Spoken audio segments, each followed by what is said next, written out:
Hello, everybody. Hello. My name is Darren. I'm Graham. And we have seen the film Spectre. Yes. James Bond 24. Not Spectre, the film from, I don't know, the 70s starring John Hurt, which I discovered existed the other day, but a film about the secret agent James Bond. How did you discover that there was another film? Did you buy the wrong ticket at the cinema? No, I just saw a film called Spectre and thought, oh, that's a bit like Spectre. Oh. What did you think of Spectre, the James Bond one? Yes, I think I enjoyed it, contrary to... Let's just say spoilers. No. Oh, we can't not. No, I think we should, because I wrote a blog where I didn't talk about spoilers. So now is the outlet. Okay, yeah. Go on then. Okay, this is a spoiler video, so don't watch this if you've not seen Spectre. Bond dies. Oh, it's the last one. Yeah, it might be, he retires at the end, because he's never retired before. Yeah. Like in all the other films. in Casino Royale, he retires and returns all in the same film. That's true. Mm-hmm. Anyway, yes, I enjoyed it. Yeah. I think I'm one of the few that enjoyed it. Yeah, I think a lot of people didn't like it, didn't they? There's a lot of people in the world, and a lot of people have seen it, so a lot of people wouldn't have liked it, but I would say that more people did like it. I mean, I'm not bringing up figures, but how specific do you want to be? I've just heard a lot of kind of like, you're always going to hear more backlash against the big film. I've heard like the 5-star review in The Guardian and The Telegraph, and 4 stars in Empire and Total Film. I'm not talking about them. You're talking about people. I'm talking about people. Well, this is the problem, isn't opinions it? And everyone sees a Bond film, and everyone thinks they're an expert. Yeah. So you suddenly get a load of morons who haven't been to cinema in 5 years going, oh, it's... And everyone's got an idea of what their Bond film is, so you're going to get people going who are about 70 that think like, oh, he's not as good as Sean Connery. Yeah, and then not enough racism in this one. Yeah, then there's people that like the Roger Moore ones going, it's not as campy as the Roger Moore ones that I like. And, so... Generational thing. The problem is that everyone sees a Bond film and everyone's got a specific idea of what a Bond film is. But I would say, as a person that does love Bond in an impartial way, I love them all equally. I mean, I know some of them are duff movies. I know Moonraker's rubbish, but I enjoy it. The only Bond film that I don't actually like is Die Another Day. Okay. Yeah, I thought Spectre was amazing. But there's still got good bits in it. Die Another Day. What good bit is in it? Name me a good bit in Die Another Day. Well, everybody just badmouths the invisible car, but I actually think it's a... I think it's a good... I don't think it's too bad. And then is that the one where he's like... He's on the bonnet and he's skating down a water... Yeah. An obviously CG thing. Mountain. Wall of water. Yeah. I thought that was all good. It's fine. It's quality. It's typical Bond, It's not typical Classic Bond, if anything. It's one of those where it's like, people hate Batman and Robin, the Mr. Freeze movie. Yeah. But you think, well, you can't hate it that much, because if it wasn't so awful, we wouldn't have ended up with Batman Begins. And it's like, well, Die Another Day is bloody awful, but if it wasn't for that, we wouldn't have had Casino Royale. The sort of, oh my god, we've gone too far, hit the reboot button. Yeah, it's a link in a chain, but... Yeah. Lessons were learned. If they hadn't messed up so badly, we wouldn't have got the great next ones. Yeah. Anyway. Like the First World War. You think they only did the Second World War? It's like a follow-up on it, like. Yeah, I know. Like I like the Second World War, but it was not the Great War. It wasn't great. Not the great one, no. Anyway, so Spectre, what did you think of the baddie? Blofeld. Okay, what did you think about the fact that he was Blofeld? Oh, spoiler, yeah.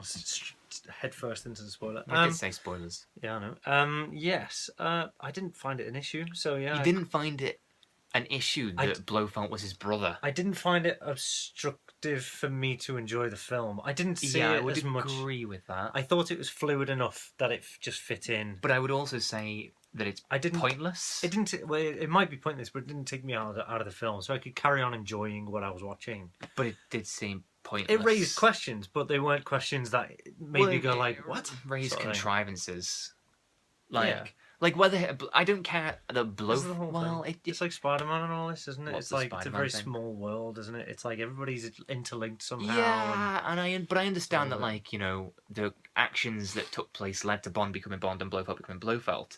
But at the same time, I was quite happy in the older films where Bond was just Bond and Blofeld was just. I didn't think. Yeah. I didn't watch, the old films and think, oh no, Blofeld got to that position. I wouldn't. I mean, we don't need an origin story for Blofeld. No, we got one, but. Although if you do check out Telly Savalas and OHMSS, just look at his weird finger. He's got a weird little finger that's not referenced, and it's the creepiest thing I've ever seen. And in OHMSS, they say, you'll identify Blofeld because he's got no earlobes. He's got no earlobes. That's how you know. No, he's got a weird little crookedy claw finger. Yeah. And obviously that's just the thing the actor has. Maybe they didn't want to draw attention. I don't know. Maybe it's a bit like Andy Garcia's got. Apparently Andy Garcia never does nude scenes because on his back is some teeth that his twin had that died in the womb. It would be like having Andy Garcia as a Bond baddie and going like, you'll identify him from the dead baby's teeth in his back. Christ, Maybe that's why they didn't reference Telly Savalas' claw finger. But you think it's not his? No, I think it's his. I just think maybe he wouldn't want attention drawn to it and have it as a pivotal plot point. Yeah. I think if you're an actor, you draw on what you've got. And if you've got, De Niro is a really good method actor when he tries back in the day. But even he, at his best, couldn't have methoded a claw finger on his little finger. No. Anyway, so Christoph Waltz. So, yes, I thought Christoph Waltz was good. If we ignore the whole contrivance of the black story, I thought he was good, and I liked his Donald Pleasance gammy eye. I mean, that's another example. I didn't watch the Donald Pleasance one and think, how did he get that scar? I mean, obviously in this one, it's just fine. That's the way it's ended up. But yeah. Do you think?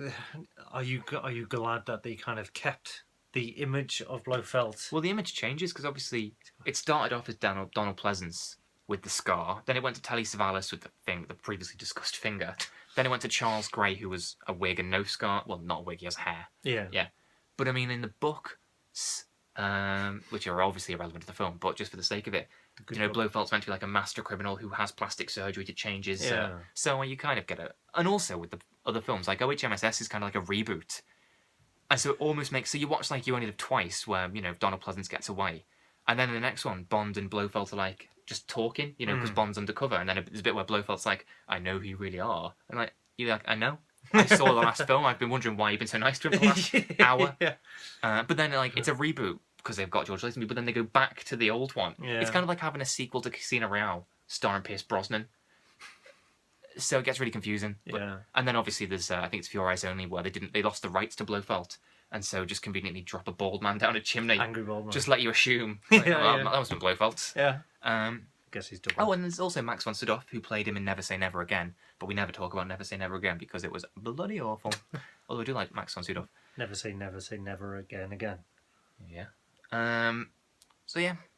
Anything you'd like to add before I just draw us to a new point? No. Except that I liked Christoph Waltz. I don't think he was as good as Javier Bardem's Silva character, who was just batshit mental. This is it. I think he's too likeable as a character. Like, he's too kind of soft. One? Christoph Waltz? You thought he was likeable? I thought he was really creepy. No, he's creepy and stuff, but I don't trust a man that doesn't wear socks. With shoes. With his pumps. loafers. Yeah, with loafers. I think so. Yeah.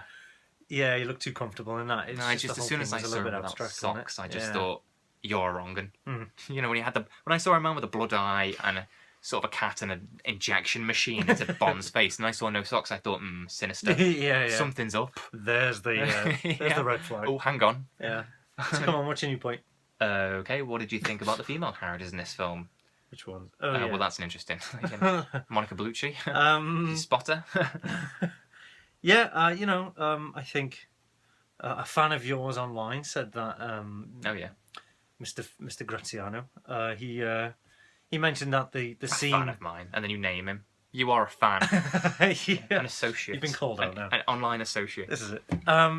Yeah, no, I thought her scenes were, atmospheric and intense kind of thing, and I think that was the point. I think they were relying on that for massively memorability. Hyped. Yes, like she's been doing the little webisodes they do, Meet the Bond Girls, Monica Bellucci, and also if we're gonna deal with sexism in the Bond franchise, it feels a bit sexist to refer to them as Bond Girls, like he has ownership over them. I mean, I guess that's what they are because they're girls in a Bond film. Yeah, but I don't know. Not Bond girl. Yeah, it feels weird to be like, we're not sexist anymore. Look at the Bond Girls. Yeah. Yeah. Look at all of our Bond. And I did read a thing. Girls. Spoiler alert. That it's kind of depressing, because Monica Bellucci's character turns up, then just disappears, and we just never hear from her again. And it's kind of depressing that not having the character turn up again is an improvement of having them die. So essentially exactly. they die off screen, as opposed to their... But I really liked the blonde one, whose name I don't know how to pronounce, Seydoux. Seydoux, yeah. So she was brilliant. She was great, yeah. She's possibly my new favourite Bond girl. Wow. To use the phrase I've just, slagged off. Yeah.